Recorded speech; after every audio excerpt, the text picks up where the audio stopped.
शिक्षण क्षेत्राचा अनन्य सन्मान आता प्रदान करण्यात येईल. ज्यांचा सन्मान आपण करतोय त्या सुनीता महाले यांच्या कार्यावर एक नजर टाकू. ही आहे एका गृहिणीच्या घरातच भरलेली शाळा.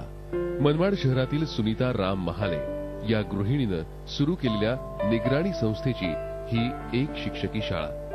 देवाघरच्या या फुलांना समाज विशेष मुलं म्हणून ओळखतो. या मुलांना फुलण्यासाठी हवी असते मायेची पाखर. ती त्यांना मिळते सुनीता महाले या मातेच्या खास शाळेत. सुनीता महाले गृहिणी तर त्यांचे पती वन विभागात नोकरीला. या दाम्पत्याचा मुलगा बिपिनही असाच विशेष आहे. अशा विशेष मुलांच्या शिक्षणाची होत असलेली आबाळ पाहून सुनीता महालेंनी स्वतःच ही शाळा सुरू केली. पतीचा पाठिंबा होताच. या शाळेला कुठलंही शासकीय अनुदान नाही. सगळा खर्च चालतो तो कधी पालकांच्या देणगीतून तर कधी पदराला चिमटा घेत. हा आहे एक प्रयोग सगळ्यांसह सगळ्यांना सामावून घेत जगण्याचा. आपण ज्या समाजात राहतो त्याच समाजातले काही चिमुरडे जीव जगण्यासाठी करत असलेली धडपड समजून घेण्याचा. समाजात बदल घडतो तो सुनीता महाले यासारख्यांनी केलेल्या थेट कृतीमुळे. या शिक्षक मातेच्या मातृत्वाला अनन्य सन्मानाद्वारे वंदन करताना आम्हाला अभिमान वाटतोय.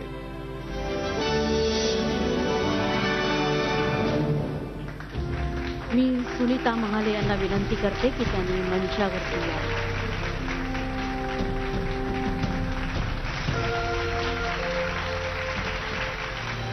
सुनीता महाले, तुमची तळमळ मनाला भिडणारी, वंचितांच्या आयुष्यामध्ये तुम्ही आणलात शिक्षणाचा प्रकाश. तुमची धडपड मानवतावादी शिक्षणाचा आदर्श घालून देणारी. मातेच्या ममतेनं तुम्ही झटत आहात आयुष्य फलवण्यासाठी. शिक्षणाची ज्योत तेवट ठेवणाऱ्या तुमच्या धडपडीचा गौरव अनन्य सन्मानच्या रूपाने.